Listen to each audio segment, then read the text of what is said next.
Hola a todos, bienvenidos al Facebook Live. 7 p.m. hora de Bogotá, Colombia. Para hablar de diversos temas, analizar cómo se mueve el mundo, qué ha pasado, cómo podemos prepararnos para esta transformación en la cual nos encontramos todo el planeta. Y el día de hoy nos abarca un tema fundamental, que es un tema que afecta a los individuos, que afecta a los negocios, que afecta a toda la nación. Y es el tema del decreto del gobierno, el llamado decreto 579.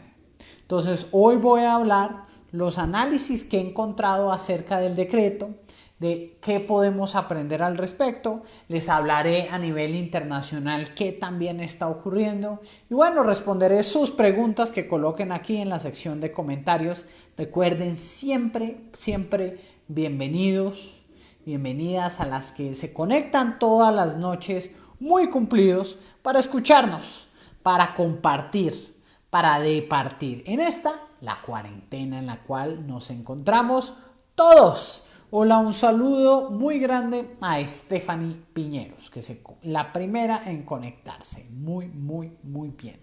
Veremos quién más se estará conectando esta noche. Y por favor, vayan dejando sus preguntas allí en la sección de comentarios.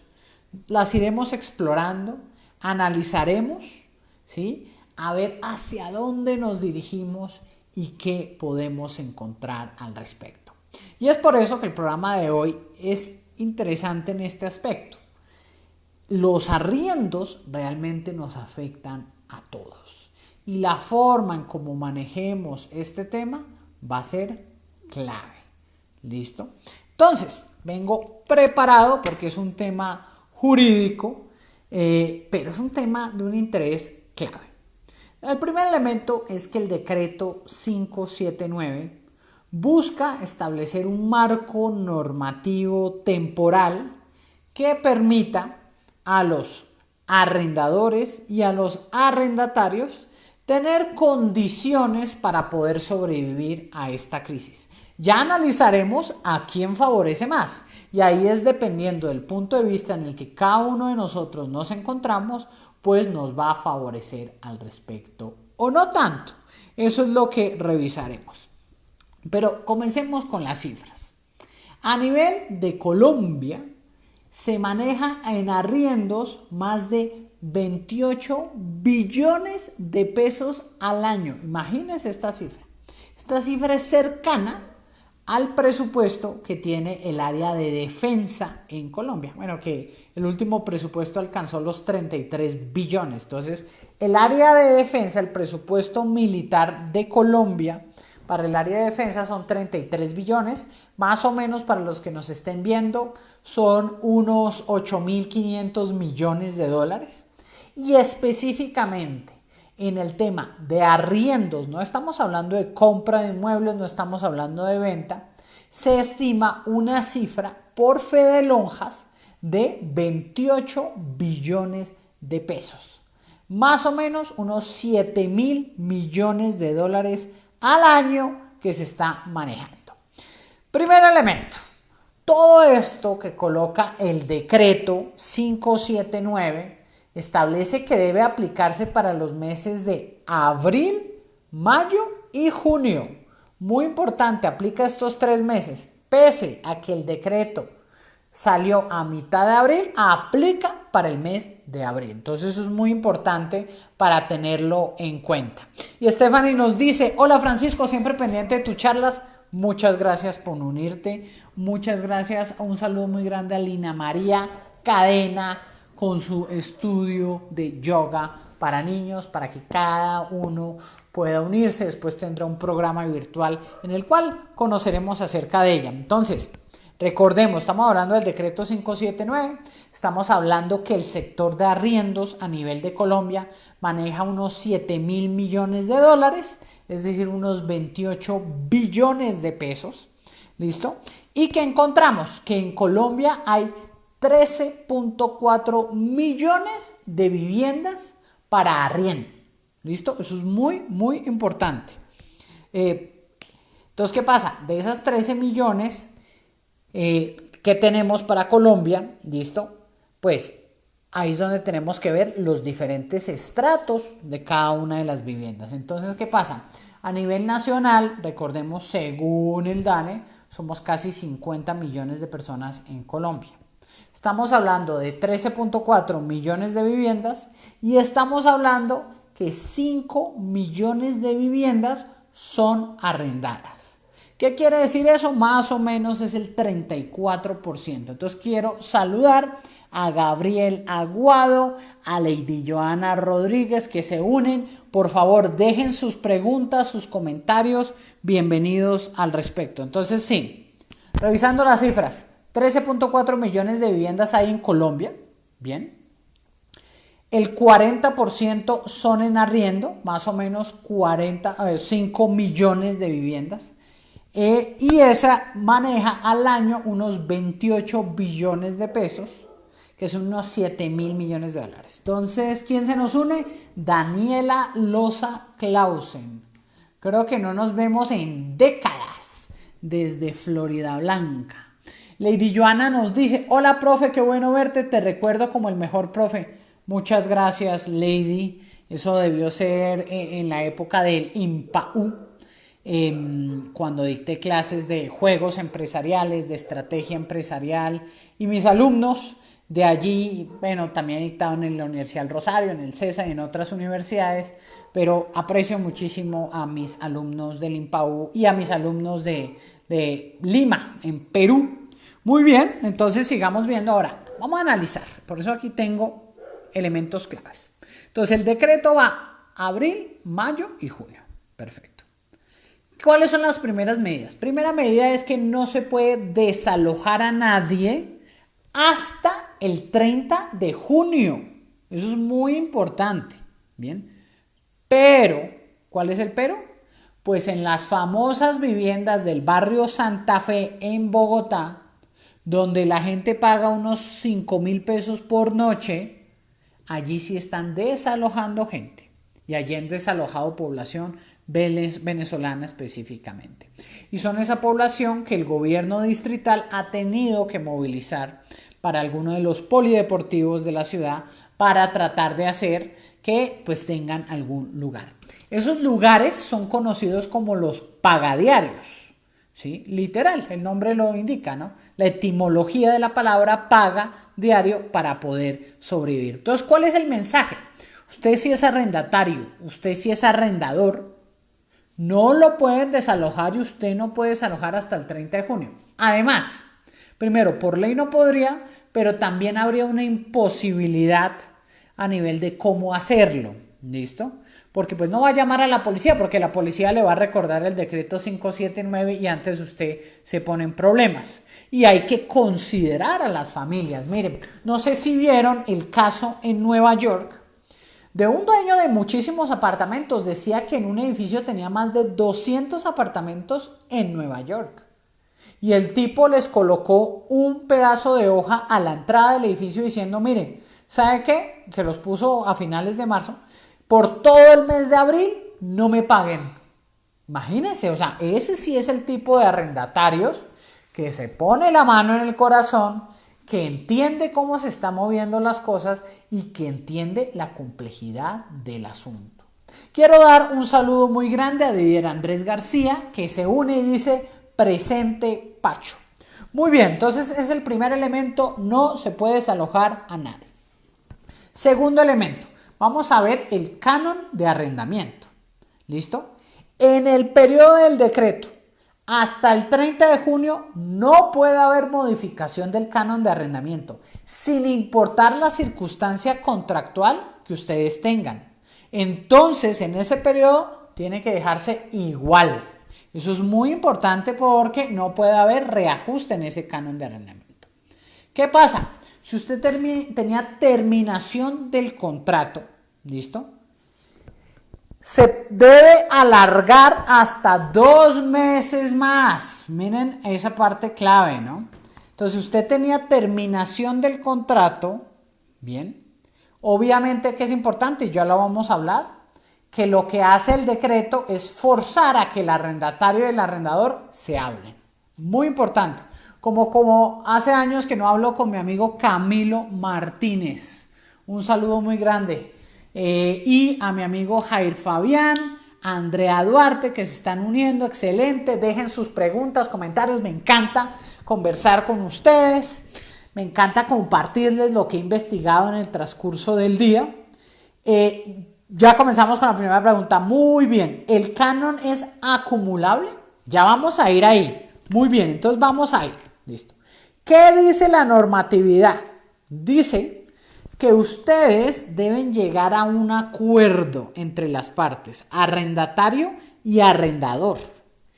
El arrendador, ¿listo?, no puede cobrar intereses, mora o penalidades. Esto es muy importante, ¿listo? Si usted es un arrendador, no puede cobrar intereses, mora o penalidades. Entonces, no lo haga. Ahora bien, usted tiene que negociar, ¿bien? Si usted no pudo pagar, ¿listo? Entonces supongamos usted tiene un restaurante, ¿bien? Y en el restaurante usted se dio cuenta y escuchó mis programas y se dio cuenta que la situación va a ser muy jodida para los restaurantes en el 2020, ¿listo? Entonces dice, tengo que volverlo todo delivery o hacer lo que se llama una dark kitchen, eso lo hablaremos más tarde. Pero usted tiene que hacer algo con ese arriendo. Entonces la ventaja es que el arrendador no le puede cobrar intereses, mora o penalidades. Pero si usted no llega a un acuerdo, aquí es donde el decreto establece algo supremamente importante. Un saludo muy grande a Julián David. Mire, y aquí lo tengo el decreto. Es que a mí me gusta, es con el decreto. El arrendatario, es decir, usted dueño de ese local comercial que pues no le alcanzó la plata por X o Y circunstancia, debe pagar intereses corrientes, muy importante, a la tasa equivalente al 50% de la tasa bancaria corriente de consumo. Lo voy a traducir. ¿Qué quiere decir?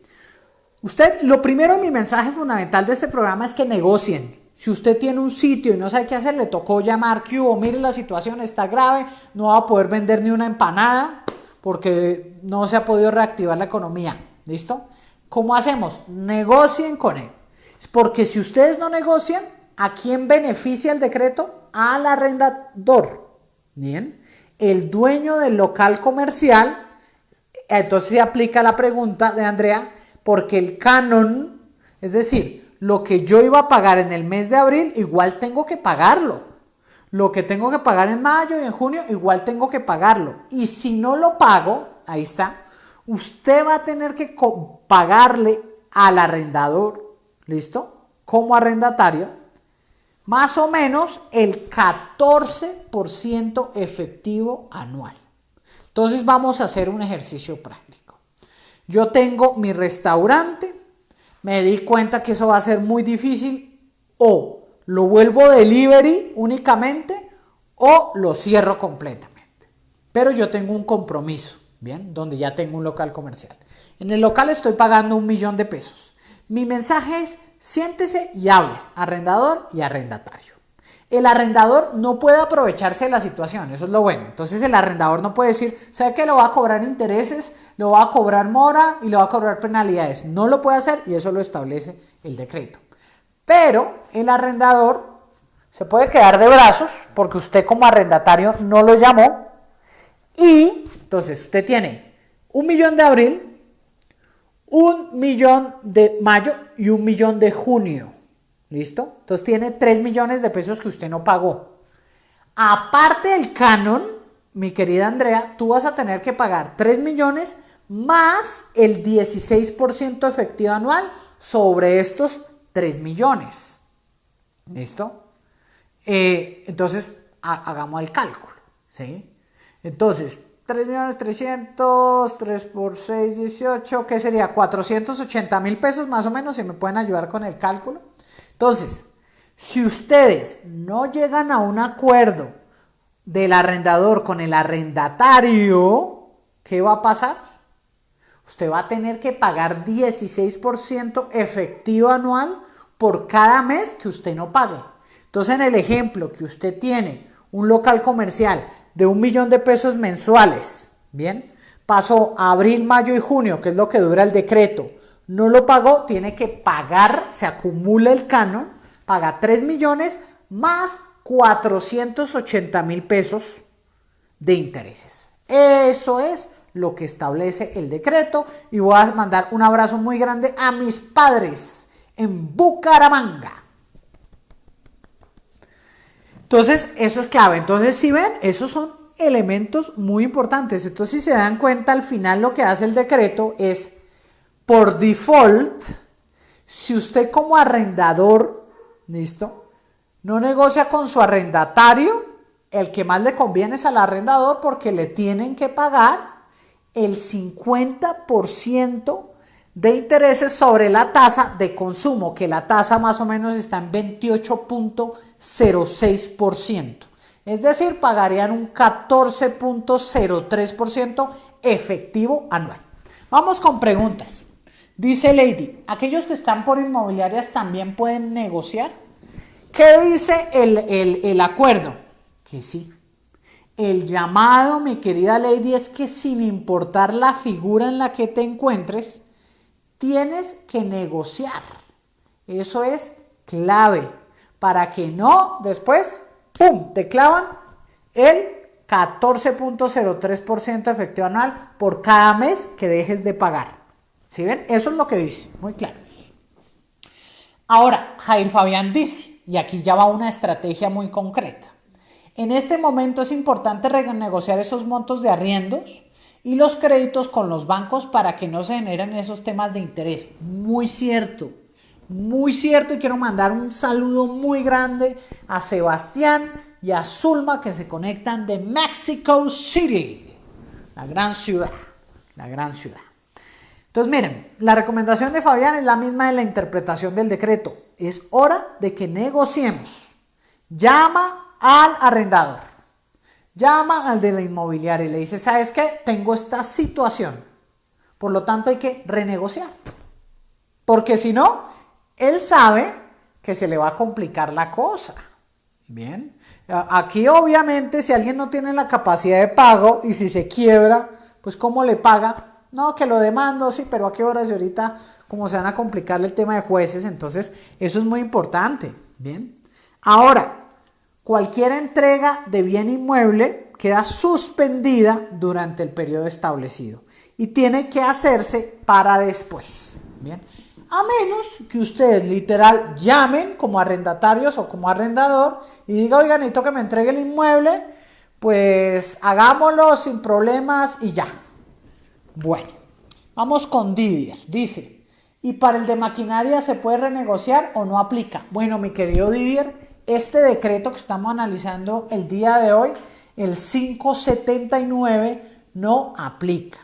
Sin embargo, te recomiendo buscar en la ANDI, voy a anotar acá, que la ANDI tiene una serie de decretos que ella está coleccionando todos los decretos que se están haciendo, porque son demasiados, prácticamente todos los días sale un nuevo decreto.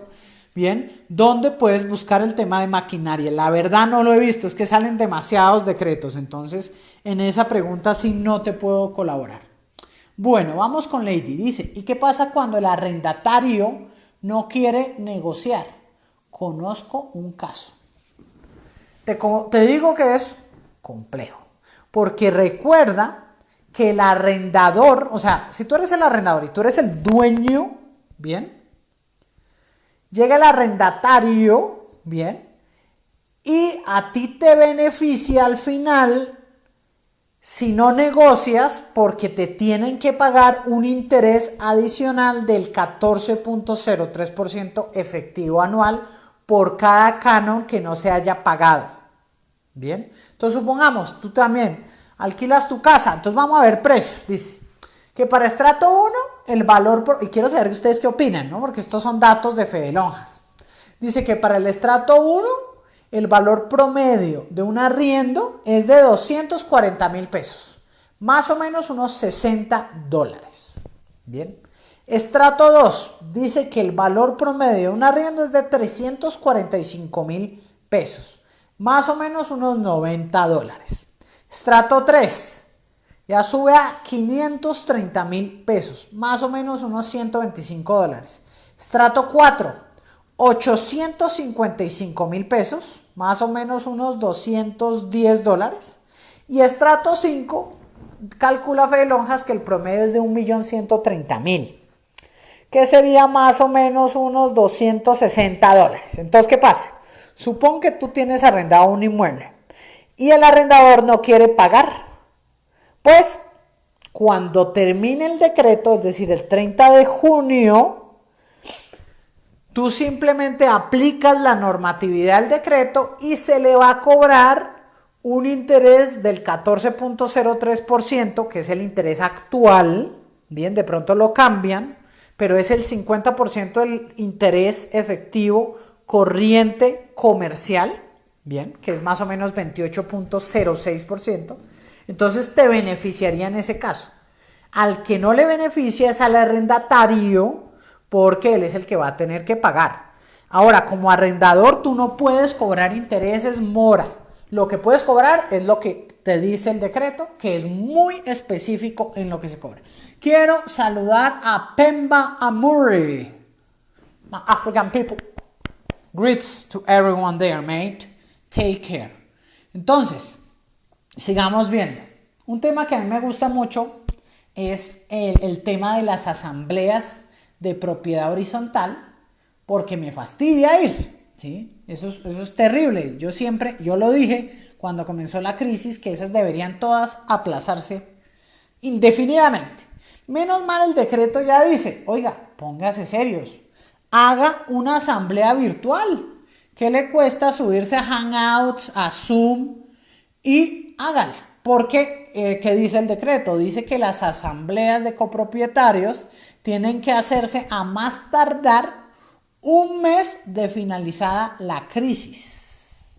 Entonces, más o menos, el decreto dice que el decreto va hasta junio 30, entonces usted lo puede implementar hasta julio, finales de julio.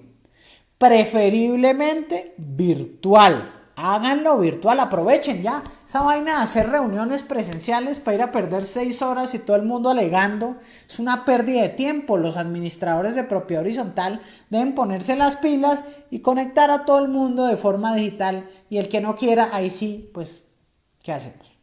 Entonces, esto es muy, muy importante porque, pues, ya es hora que transformemos la sociedad. O sea, era como el Congreso que no quería sesionar. O era como todos esos políticos que les gusta hacer rendición de cuentas. ¿Y se acuerdan cómo es la rendición de cuentas de cualquier político?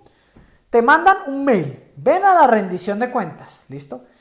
Llenan un salón con 50 pelagatos. O digamos, un político importante lo llenó con 500. Hace una presentación de todo lo que hizo y luego hay preguntas y respuestas. No, utilicemos la tecnología que haga rendición de cuentas live y vaya respondiendo en tiempo real las preguntas de la gente. ¿No cree que es más fácil? ¿No cree que ahorra tiempo? Todo. Entonces, estas son las cosas que se pueden transformar gracias, pues, a las condiciones en las cuales nos encontramos. ¿Listo? Ahora, hay algo muy importante en las asambleas, que es que, pues, que si no pagan dinero, ¿listo? ¿Qué se debe decir? Que pueden utilizar dinero extra o hacer erogaciones adicionales, bien, para poder pagar cosas que necesite, por ejemplo, los conjuntos y demás. Entonces es muy importante, porque pues obviamente veremos gente que no pague el arriendo, bien, pero si usted no paga el arriendo, recuerde que le van a cobrar más o menos 14.03% efectivo anual. Entonces sume eso. 2. Gente que no paga la cuota de administración. Bien.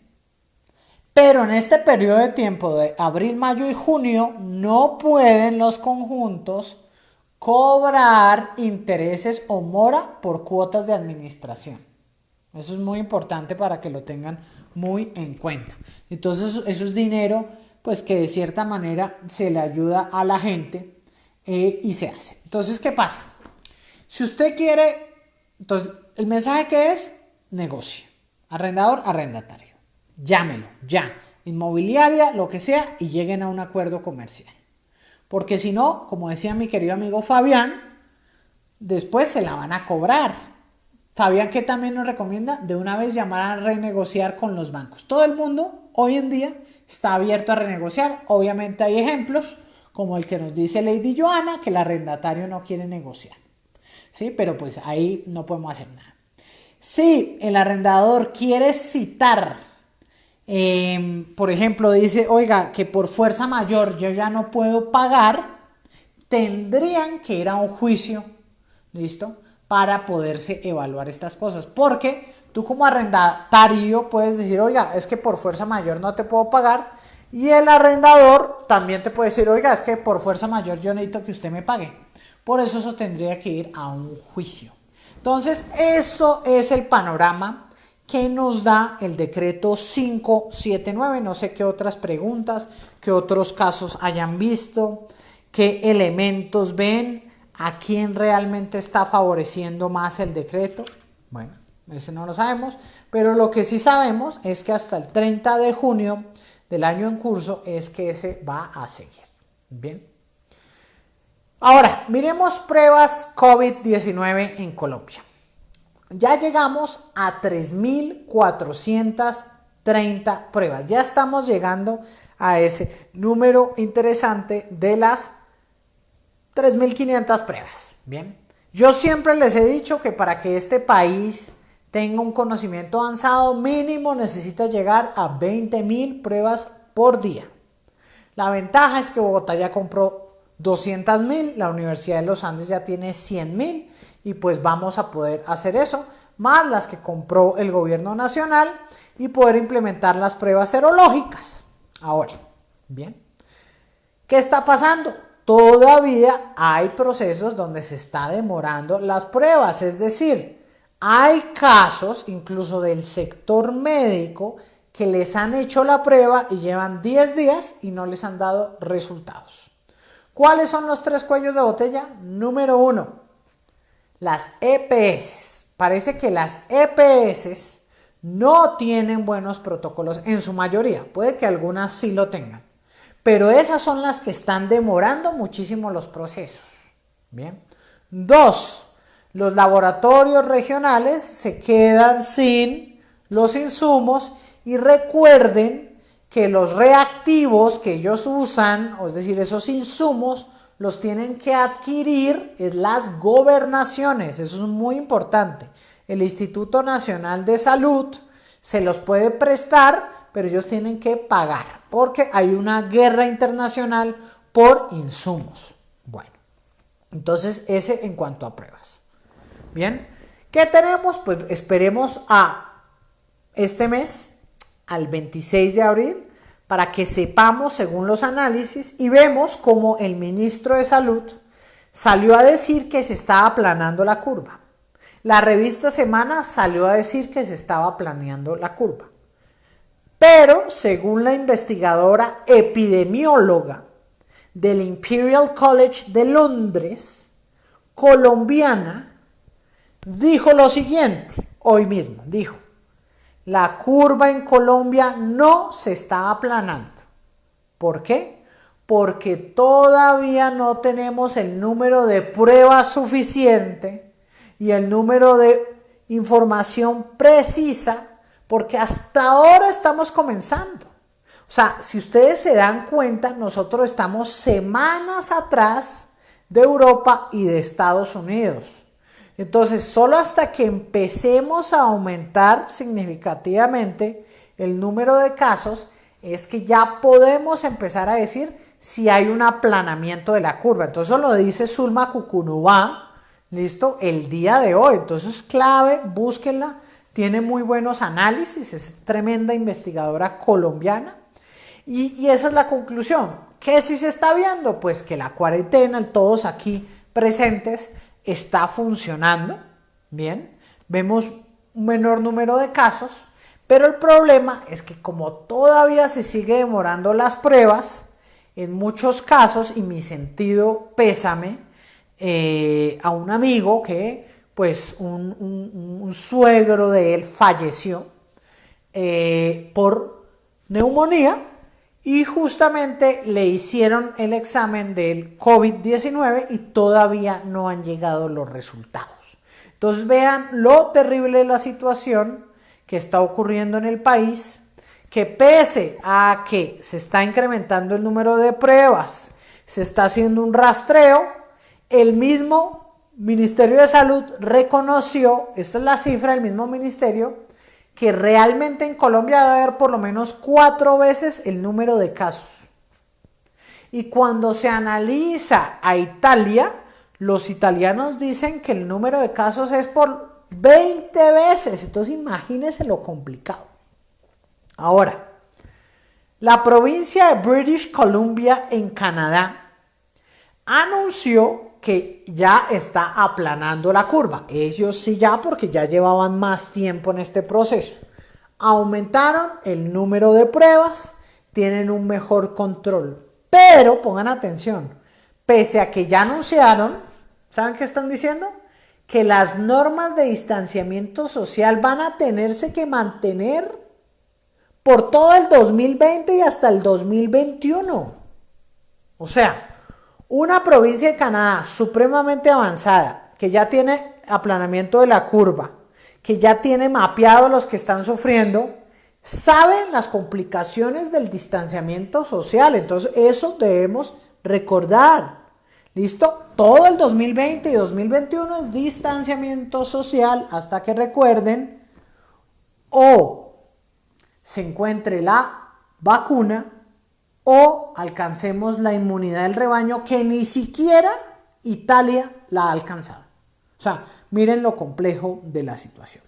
Mi hermana Daniela me decía que les contase en Alemania cómo están haciendo las cosas. En Alemania todos los kindergarten, ¿cierto? Los kindergarten pues no se van a abrir todavía. Se piensa abrir una parte del colegio, pero con ciertas normas. Entonces va a ser muy parecido a lo que nos contó nuestra amiga Tamara de lo que está sucediendo en Dinamarca, en donde va a tocar dejar espacios entre alumnos para que pueda hacerse las clases. Bien.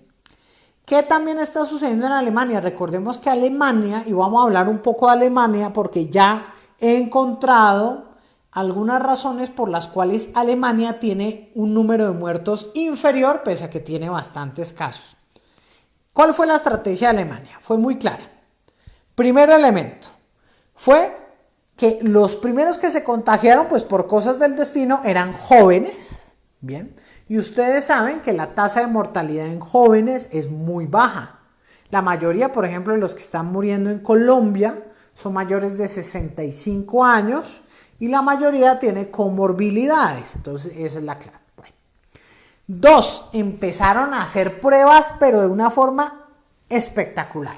¿Listo? El número de pruebas por millón de habitantes de Alemania es de los más altos del mundo. Entonces, cuando tú haces bastantes pruebas y haces un proceso de seguimiento, de una vez puedes hacer la cadena de identificación de los casos, que es la recomendación número 2 de la Organización Mundial de la Salud. Entonces, Alemania lo hizo y esa es una de las grandes ventajas. Y 3, los alemanes han seguido las reglas del distanciamiento social. Entonces, esta combinación de elementos ha hecho que justamente todavía no lleguen al pico en Alemania, pese a que comenzaron bien temprano, e incluso Angela Merkel en una de sus participaciones más recientes dijo que pues estaban preparando para una siguiente ola, incluso que pudiera llegar casi a colapsar su sistema de salud. Entonces imagínense eso. Pero cuando tú tienes pruebas suficientes y haces seguimiento absoluto y mantienes distanciamiento social donde la gente se pone seria, tienes el caso alemán. Entonces esto es muy importante, porque esto es parecido a lo que está sucediendo en los países exitosos de manejo del COVID-19. Entonces no sé qué preguntas, qué comentarios, qué se les viene en la cabeza frente pues a los temas que hemos visto hoy, de las cosas que han escuchado. No sé si han escuchado y dicen, oiga, encontraron una nueva cura, una nueva vacuna y demás. Yo les he dicho que les tengo un programa especial Espero compartirlo en el fin de semana, ¿listo? Para contarles cómo va el tema de las vacunas.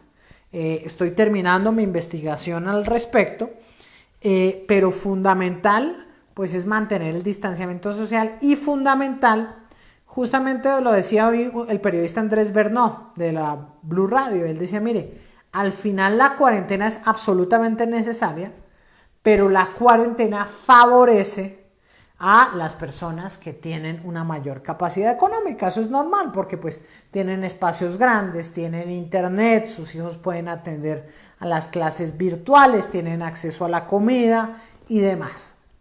Pero de resto, los millones de colombianos que ya hoy en día están sufriendo de hambre, están clamando el salir a la calle. Y de alguna forma u otra, con protocolos, va a ser necesario empezar a abrir. Y esa es la gran discusión que se está dando en todos los países del mundo.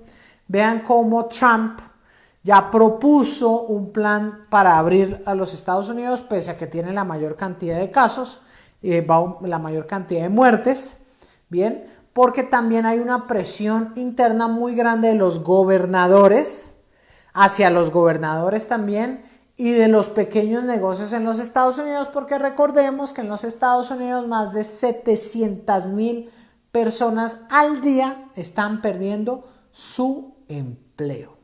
Eso es muy grave. En Colombia no podemos saber esas cifras. ¿Ven el problema? Como no tenemos un buen sistema de identificación laboral, como no tenemos un sistema en donde la gente pueda pedir un seguro de desempleo, porque lo único que hay es una normatividad que sacaron las cajas de compensación, bien, pues no podemos saber los impactos económicos, pero son brutales para la economía, ¿sí? 33% de desempleo vamos a ver en este país y alrededor del mundo. Entonces muy grave la situación, y ahí es donde Naval Ravikant propone que los menores de 45 salgan, pero entonces recuerden que al hacer eso se va a colapsar el sistema de salud. ¿Qué pasa? Ya en British Columbia, en Canadá, ya están diciendo, bueno, por ahora estamos aplanando la curva. ¿Por qué no empezamos a hacer que los que tienen operaciones médicas no relacionadas con COVID empiecen a ir a los hospitales? Porque recuerden que ahí puede ser uno de los puntos de quiebre de todos estos problemas que estamos viendo, ¿no? Personas que tienen cáncer, personas que tienen que ir a hacer la diálisis, personas que tienen que hacerse el control. Si esto no se hace de la manera adecuada, personas pueden morir por cosas no relacionadas con COVID, y como los hospitales aplazaron todo eso para preparar el sistema hospitalario, pues eso crea unos efectos colaterales muy fuertes a nivel de salud del país y de todos los países del mundo. Entonces, ahí es donde uno empieza a darse cuenta de las cosas. Y algo clave, lo que decía la epidemióloga Zulma Kukunuba del Imperial College, es que nosotros al final estamos aplazando la curva, lo llama ella. Entonces está la curva, ¿listo? Y la estoy moviendo, porque en algún momento sí va a llegar y se va a llegar el colapso del sistema de salud. Los cálculos de Diego Rosselli de la Universidad Javeriana mostraban que para mayo, los cálculos iniciales que nosotros dijimos era que para el 24 de abril ya estaría, pero afortunadamente se tomó la cuarentena, y la cuarentena sí ha ayudado bastante, y por eso todavía hoy, según el Instituto Nacional de Salud, la R0, que es la tasa de contagio, es de 1.2, cuando normalmente cuando llegó a Colombia era el 2.5. Entonces son otros de los elementos claves a tener en cuenta. Entonces no sabemos cuánto están perdiendo su empleo. Los restaurantes no saben qué hacer. Las salas de cine no saben qué hacer. ¿Listo? Todos los deportistas no saben qué hacer. Todos, imagínense, se les dañaron los olímpicos. Hasta ahora la media maratón de Bogotá dijo que no la iban a hacer. Imagínense. Después de que los olímpicos dijeron que no lo querían hacer. y eso que ellos insistieron en hacerlo, pero en Japón, esa decisión del gobierno, mire, de Shinzo Abe, de decir, todo está bien, estamos manejando las cosas bien, le ha tocado declarar estado de emergencia otra vez en todo Japón. Entonces, vean uno de los problemas que ocurren, y es el no creer que al final estos son ciclos y que todo esto, desafortunadamente, vamos a estar todo el 2020-2021 en estas circunstancias. Bien, por eso lo mejor, edúquense, prepárense, mentalícense, renegocien, es la oportunidad para hacer eso, porque se viene un tema muy complicado. Bien, creo que no sé quién más tiene preguntas al respecto, quién nos quiere comentar o compartir un artículo, quién nos quiere contar acerca de cursos en línea para que nos suscribamos. Bienvenidos todos ustedes. Vamos a hacer una revisión de preguntas y respuestas. Muy bien. Mi querido amigo Camilo Andrés.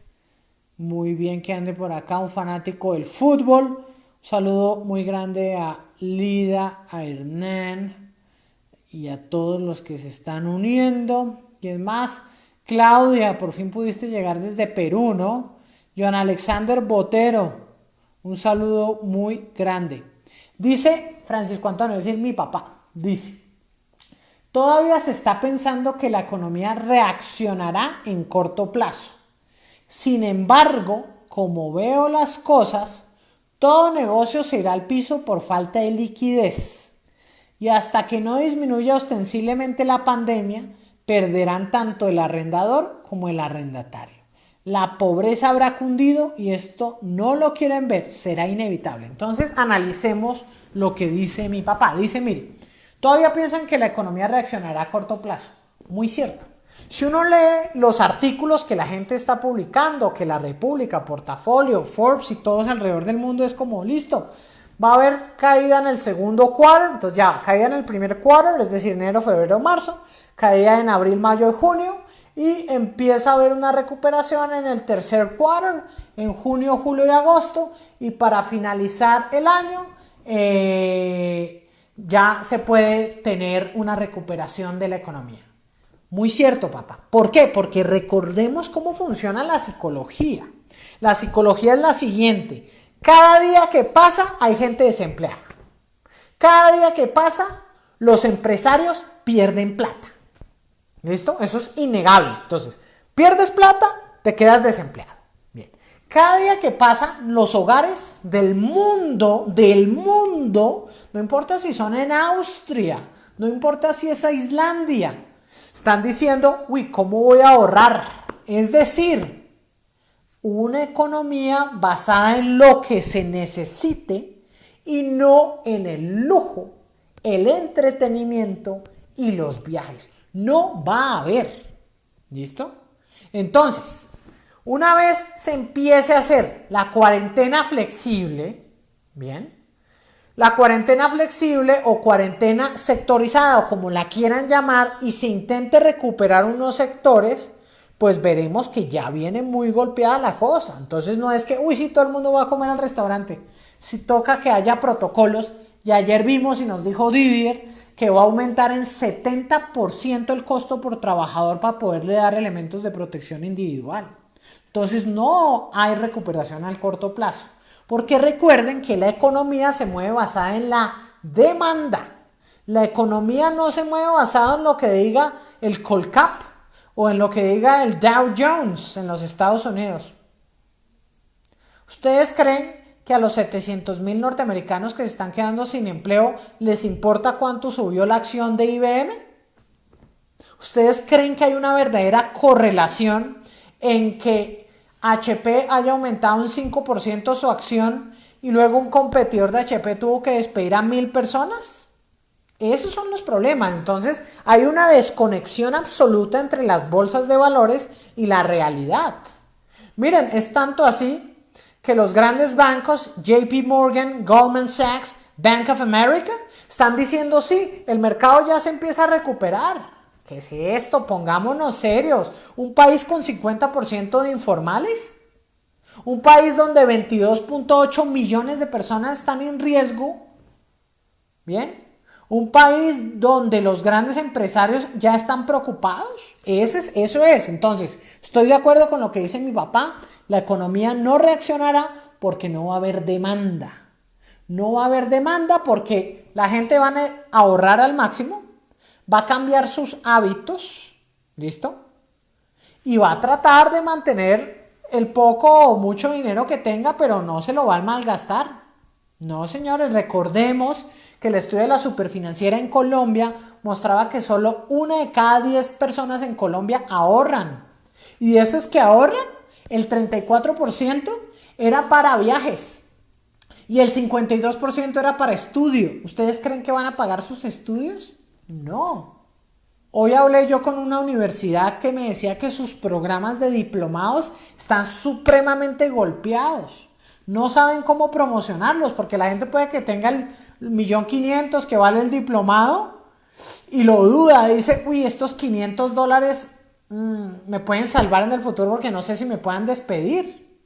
Si usted trabaja en una industria que está en alto riesgo, ¿qué? ¿Se va a ponerse a meter a un diplomado y saber que lo van a despedir? Ese es el problema. El último estudio que acabó de hacer la Cámara de Comercio de Bogotá, muy interesante, les voy a compartir cosas. El último estudio muestra que el 56% de los empresarios bogotanos que participaron en el estudio pueden pagar, pongan atención, su nómina entre 1 y 4 semanas. Anoten eso. Es decir, casi 6 de cada 10 empresas en Bogotá solo tienen nómina para entre 1 y 4 semanas. ¿Qué pasa cuando va pasando los días? Y la gente le dice, venga, pero necesito que paguen, que el empresario se ponga la mano en el corazón y pague. Listo, vamos al empresario y dice, voy a hacerlo, yo confío. ¡Pum! Pone la plata. Y a las 4 semanas no se ha reactivado la economía, cambió la demanda, ya no necesitan lo que él hace. ¿Qué hace? Ay, vaya a los préstamos que está dando el gobierno. Pregúntenle a cualquier empresario que ustedes conozcan. Pregúntenle a cualquier MIPYME que ustedes conozcan. ¿A cuánto les han prestado con línea de Bancoldex? Háganse esa pregunta.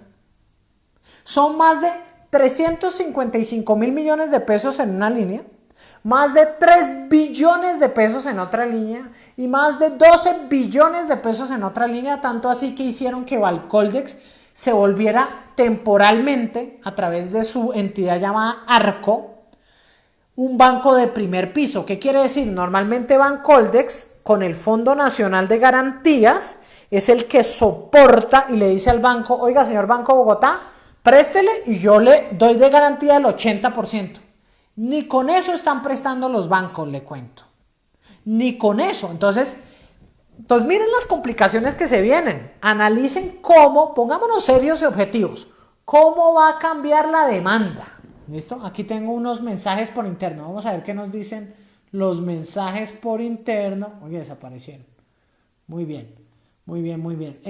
Después tendré a varios invitados y quiero invitar a un amigo mío, después en la próxima semana lo tendré en este programa, concejal de Bucaramanga, para que nos cuente un tema que ha venido investigando que yo sé que les va a encantar. Entonces les contaré qué día. Entonces miren lo que dice mi papá. Todo negocio se irá al piso por falta de liquidez. Claro, ¿dónde está la liquidez de un negocio? En que entre flujo de caja. ¿Dónde está el flujo de caja? En que se hagan ventas. ¿Dónde están las ventas? En que haya alta demanda. Si baja la demanda, bajan las ventas, baja la caja, baja la liquidez. Y las empresas se quedan sin plata. ¿Cómo van a pagar? ¿Con un crédito que no se los dan? Y si le dan un crédito, supongamos, listo, pedí, me fue súper bien porque encontré un crédito. Saqué el crédito ¿para qué? Para mantener la nómina, porque uno de los créditos es para mantener nómina. ¿Listo? Me sirve para 2 meses. Pero la demanda sigue caída. Supongamos que la demanda se redujo un 50% en mi sector. Por ejemplo, concesionarios. Pregúntense todos los que están acá, ¿ustedes creen que van a ir a comprar un automotor en el 2020? Sí, igual van a estar encerrados. No, la reducción de venta de automotores, de carros, de motos va a ser gigantesca, gigantesca. Entonces, esas empresas de automotores, por ejemplo, concesionarias, pues pueden sostener a la gente por 2 meses porque son grandes. Alguna gente que podría decir, oye, yo puedo sostener por 3 meses. Pero si en el cuarto mes la demanda por los carros se bajó en un 50%, usted puede tener a sus empleados o le va a tocar reducir al 50%. Y ahora recuerda lo siguiente. Si te prestaron para sostener la nómina, se te acabó la plata de sostener la nómina y luego tienes que despedir gente, ¿qué implicaciones legales va a tener eso? Eso estamos hablando para los que tienen contratos, ¿no? Para los que son contratación por servicios, en 2 segundos ya los están despidiendo. Lo que están dudando los empresarios, tanto pequeños como grandes, es cómo sacan gente, ¿listo?, de contratos a término fijo y a término indefinido. Y si voy a despedir gente en término indefinido, tengo que, pues, pagar la indemnización. ¿Pero dónde saco la plata para pagar la indemnización? ¿Saco un préstamo para pagar la indemnización para poder sacar gente? Esas son las complejidades. Muy bien, entonces, hasta que no disminuya ostensiblemente la pandemia, ¿cuáles son las condiciones? Vamos a tener cuarentena flexible, vamos a tener cuarentena específica, cuarentena sectorizada durante todo el 2020, 2021 hasta que haya una vacuna o hasta que haya inmunidad del rebaño, no hay más. ¿Qué más dice mi papá? Perderán tanto el arrendador como el arrendatario. Muy cierto, el tema que hemos hablado el día de hoy para los que se están uniendo. Si usted tiene un inmueble, negocie ya con su arrendador. Usted como arrendatario es importante que negocie hoy porque el decreto 579 del gobierno establece, pongan atención, que si usted no llega a una negociación e incumple, repetiré el ejemplo, si usted paga 1 millón mensual de pesos a unos $300, hagan de cuenta, y pasan los 3 meses del decreto y usted no pagó esos 3 millones de pesos, más o menos unos $900, le van a cobrar una tasa del 14% efectivo anual, es decir, unos 500,000 pesos casi. Entonces tengan mucho cuidado y renegocien. Entonces lo que dicen papá es muy cierto. Si todos los restaurantes van a tener que modificarse, ¿cómo pagan esos arriendos tan caros? Usted tiene una cosa llamada el punto de equilibrio en las empresas, se va a perder el punto de equilibrio. La pobreza habrá cundido y esto no lo quieren ver, será inevitable. Un saludo a James Smith, gracias a Camilo que nos ha compartido una página web que es bogotá.gov.co/coronavirus en Bogotá. Y Camilo nos dice que el DANE también tiene una aplicación. Un saludo muy grande a Oscar Fabián Hilarión. Vamos a ver, hace muchos años, creo que... ¿Dónde fue la última vez que nos vimos, Oscar? Y cifras actualizadas del DANE en el visor de vulnerabilidad. Hola, mi madre querida. Un saludo a mi mamá. Madre, tú tienes una pregunta, me dijiste. Bueno, sigamos. Uy, ya hay varias preguntas. Vamos a ver qué más preguntas han hecho. Dice Jai Fabián, siempre vamos a depender de la disciplina, asimismo de la organización de los estados. Por eso necesitamos líderes como la alcaldesa Claudia López, que ha hecho muy bien las cosas, y necesitamos líderes en cada municipio y departamento para llevar esta situación. Dice Stephanie, preocupante la situación que se está presentando en las cárceles. Stephanie, muy cierto. Quería hacer un programa dedicado al decreto que sacó el Ministerio de Justicia, pero me di cuenta que era un decreto demasiado mediocre. Era un decreto que realmente no servía para lo que se necesita. ¿Qué es el problema? En Colombia tenemos hacinamiento. Supuestamente es del 60%, pero uno va a ver y es del 400%, ¿no? Comenzaron motines. Hubo un motín, no sé si se acuerdan, simultáneo en varias cárceles del país. Bien, eso fue en marzo, ¿no? Todo pasa tan rápido y a la vez él avanza de forma rara, ¿no? Entonces el motín, ¿no? Mataron 23 presos, ¿cierto? Ese día. Bien. Luego hubo un motín en Cúcuta. Los presos que decían, o los privados de la libertad, como los quieren llamar, o los que están condenados, bien, necesitamos mejores condiciones. Pues, ¿cuál es la forma? Legalmente tú tienes que poner al privado de libertad en un lugar donde pueda ser vigilado, por eso se proponía ponerles esas manillas, sino no, para los pies, ¿cierto? Para las piernas, bien. Ahora, ¿cuál es el problema? Cárcel de Villavicencio. Salió un privado de la libertad, libre, se murió por COVID-19. Pidió el INPEC que investigaran. El Instituto Nacional de Salud se puso a la labor. Se demoraron. Se murió otro privado de la libertad en Villavicencio. Ya hoy hay 15 presos en la cárcel de Villavicencio con COVID-19. Entonces, muy preocupante porque eso se puede replicar a una velocidad impresionante porque todos sabemos los malos manejos sanitarios, por ejemplo, que tienen en los penales, ¿sí? Por eso es que se busca que el gobierno saque un nuevo decreto para por lo menos liberar, escuchen esta cifra, a 10,000 personas. Entonces muchos decían, bueno, el primer decreto decía que haya cumplido 2/3 de la pena, que no sea una pena grave, que tenga más de 60 años de edad. Sí, pero igual, si yo quiero liberar las cárceles, tengo que inventarme un nuevo sistema. Yo siempre he hablado que en Colombia lo que necesitamos son cárceles agrarias. Yo los mandaría todos al Baupés, al Putumayo, a la Guainía, que hay territorios extensos, cárceles rurales y todos tendrían que trabajar, ¿sí? De esa forma, pues le queda ya difícil venirse el Putumayo a hacer sus males si se escapase. Y las podríamos hacer con programas de entrenamiento a las personas, de realmente entender cómo se pueden reincorporar a la sociedad y de educación. Entonces hay que repensar. Toda esta crisis es para repensar las cosas, pero estas cárceles agrarias debería ser el futuro. Aparte de mejorar la educación y de dar mejores oportunidades, el hacinamiento tiene que acabarse. El hacinamiento es terrible. Los privados de la libertad tienen derechos humanos. Muy bien, gracias Stephanie por contarnos el tema de las cárceles. Lina María dice, por eso es importante que haya hospitales que solo atiendan COVID para que no se observa toda la red hospitalaria. Lina, la estrategia ha sido así. Especialmente se está buscando que en cada hospital pues tengan pisos solo destinados al tema de COVID.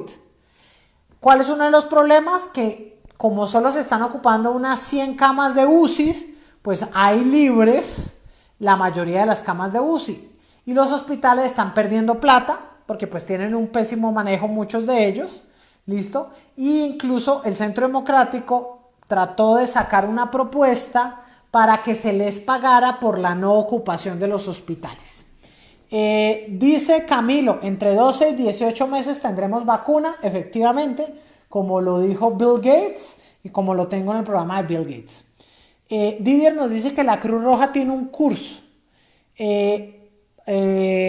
Muy bien, Pacho, me dice mi amigo Carlos Felipe Parra, le voy a mandar algo en el WhatsApp, una guía práctica que hicimos para facilitar acuerdos en arrendamientos. Genial, entonces se las voy a compartir. O Carlos, si tú la puedes compartir aquí sería genial, bien, porque pues la idea es esa. Si no, yo se las comparto más tarde. Muchísimas gracias a Carlos Felipe, concejal del Partido Verde de Bucaramanga, que ha diseñado junto con su equipo una guía práctica para facilitar acuerdos, muy importante. Entonces las voy a colocar con autorización de Carlos para que todos pues aprendamos a revisar. Entonces voy a revisar un... Aquí ya les tengo la guía práctica de mi amigo Carlos. Pam, pam, pam. Bien. Entonces, muy bien. Guía práctica para arrendadores y arrendatarios. Queremos para incentivar la colaboración que lleguemos a acuerdos, que entre todos nos hagamos más llevadera la crisis. Por eso hicimos este manual. Entonces, a todos los que están en este programa les recomiendo. Allí está el link del manual, bit.ly/rentas COVID-19 Bucaramanga y archivos para descargar. Por favor, vean, lean esto, muy importante, y esto les va a ayudar a poder renegociar sus arriendos. Muy bien. Muchas gracias a Carlos Felipe Parras de Bucaramanga. Dice Lady Giselle, no se está haciendo un buen manejo de los pacientes con COVID. Vamos a ver. Ya que en los hospitales no los están aislando de los pacientes que llegan allí con otras enfermedades. Muy grave.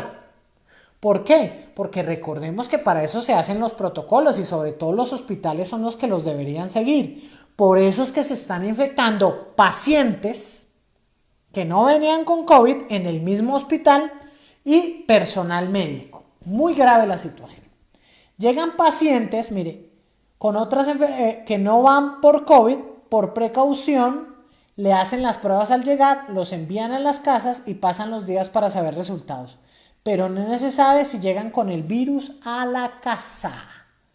Grave la situación y los hospitales deberían poner la seriedad absoluta, no simplemente lanzar acusaciones que voy a mandar a la fiscalía a investigar. No, es importante que se establezcan los protocolos y mi recomendación para todos ustedes.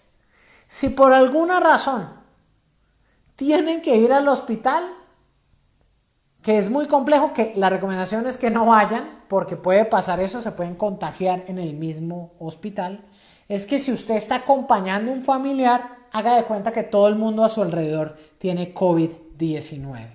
De esa manera usted entraría más con máscara, si va al hospital ahí sí lleve sus guantes, pero recuerde que no crearse esa confianza para tocarse los ojos y la boca y la nariz, pero realmente necesitamos cuidarnos, muy importante eso, y grave lo que nos está contando Lady Giselle.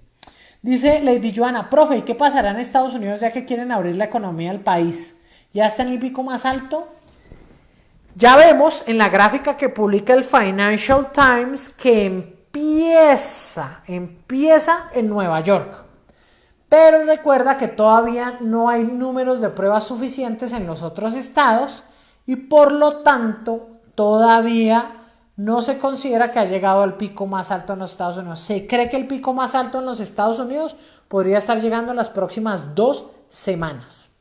¿Qué va a pasar? Pues va a depender de los protocolos y la forma en cómo se abra la economía, pero recuerden que abrir la economía es cuarentena flexible, y cómo reaccionen los gobernadores, porque no sé si vieron a Trump diciendo yo soy el que mando, cuando es un estado federado, ¿no?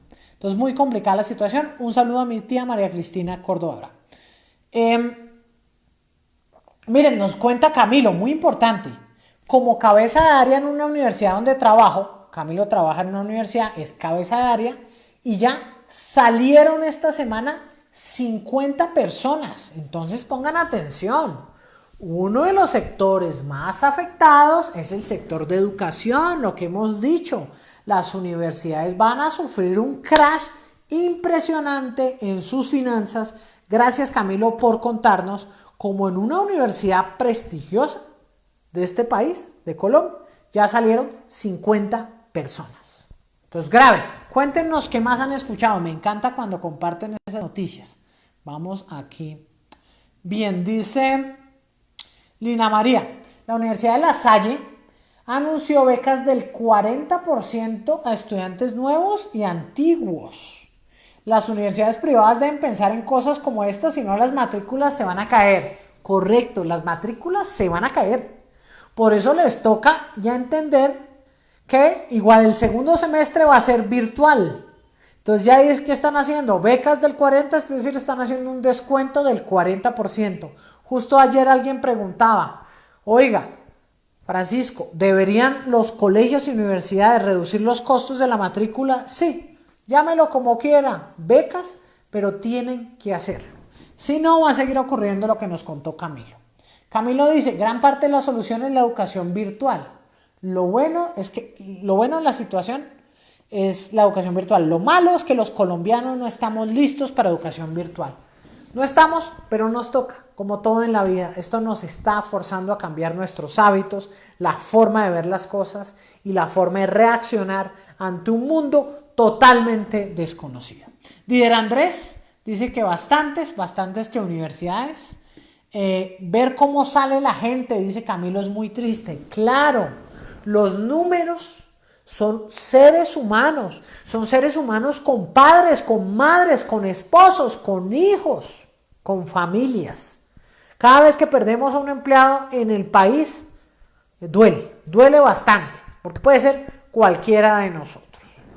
Un saludo muy grande a mi amigo Marco Bermúdez, que recientemente nació su primogénito, ¿sí? Y está en Colombia, y un día lo quiero invitar a uno de los programas para que hablemos con él, porque me encanta, siempre me encanta hablar con Marquito.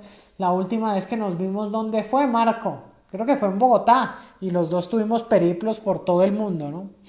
Bueno, hace unas horas, dice Camilo Andrés, el problema con los enfermos. Ahora 34 funcionarios. Ahora de una clínica en Pereira. Hay que tener gerentes para también saber llevar el tema del COVID. Sí, entonces vean esto. Las clínicas se van a desbordar, sobre todo por la mediocridad de sus gerentes. Si usted no maneja un protocolo adecuado, si usted no comunica con todo el personal médico, si usted no lucha por poner elementos de protección individual, si usted no implementa pruebas para el personal médico rápidas, no que pase que hay personal médico, le hacen la prueba, dura 10 días y todavía no sabe, no puede volver a trabajar y se necesita, pues van a seguir siendo estos casos. Y Camilo nos cuenta que en la clínica de Pereira ya hay 34 funcionarios infectados por COVID-19. Se viene muy grave, lamentablemente, la situación para el sector médico, y necesitamos que los líderes, que los médicos, que los gerentes se pongan las pilas para realmente proteger a los que están día a día combatiendo contra el COVID. Muy bien. Sigamos viendo. Diego Sajé, un abrazo muy grande. Dice mi mamá: amado hijo, ¿cuándo crees que yo pueda volver a viajar al extranjero para ver a tus hermanitas y podernos reunir de nuevo? Entonces recordemos, mis hermanas viven en Alemania, bien, las dos, y teníamos este año programado el reencuentro. Pues, como todos los planes, cambiaron. Madre querida, yo creo que podremos viajar al extranjero en el segundo semestre del 2021. Y eso poniéndole toda la energía y todo el entusiasmo para que así ocurra, ¿sí? Porque de resto, los viajes que se van a empezar a restablecer van a ser, primero, por elementos esenciales, segundo, por negocios, y tercero, con unas condiciones nunca antes vistas. Porque recuerden que a los aviones se les va a obligar a tener un protocolo COVID-19, protocolo donde espacio entre silla y silla. Bien, entonces, desinfección completa, cabina de desinfección a la entrada y la salida en cada aeropuerto, medición de la temperatura de los pasajeros, y los países avanzados van a pedir prueba COVID a todos los que vayan a viajar a su país. Yo la exigiría, yo no admitiría a nadie si no me demuestra una prueba COVID, o incluso tendría una prueba COVID acá, y dependiendo del modelo de negocio se las van a cobrar o nos la van a cobrar a los pasajeros. Mira, madre querida, en el 2021, confiando en Dios, nos vamos a reencontrar con mis hermanitas, siempre y cuando ya haya una vacuna. Si no, nos tocaría esperar hasta el 2022. Mi papá una vez me decía, bueno, ¿y cuál es la probabilidad de que no encuentren la vacuna? Eso es una gran pregunta. Una de las razones por las cuales dicen que sí la van a lograr en un tiempo récord, que son de 12 a 18 meses, es que las características del virus, al modificar en una proteína, son muy diferentes a enfermedades como los cánceres, o muy diferentes al VIH-Sida, que incluso en los 90 hubo una carrera por encontrar una vacuna y justamente pues nunca la encontraron. Entonces, a nivel científico me puse a investigar al respecto y eso fue lo que encontré. Entonces, un beso y abrazo muy grande a mis padres. Dice Camilo Andrés que hay enfermos en las cárceles, ahora todos a emprender desde el hogar. Muy cierto, Camilo, nos toca reinventarnos, repensar nuestra profesión, repensar cómo va a cambiar el mundo y cómo va a ser la demanda por bienes y servicios. Un saludo muy grande a César Gómez y a Iván Turriago, César Gómez, IEEE, Universidad Distrital, Iván, Universidad Distrital. Un saludo muy grande a todos.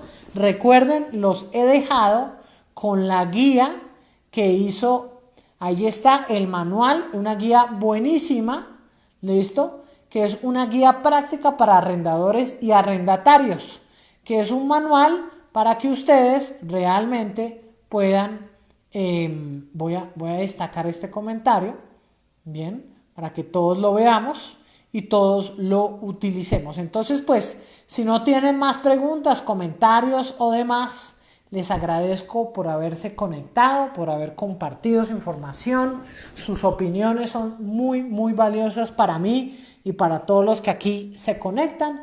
Y bueno, un abrazo gigantesco y nos vemos la próxima semana. Recuerden que este es un programa de lunes a viernes.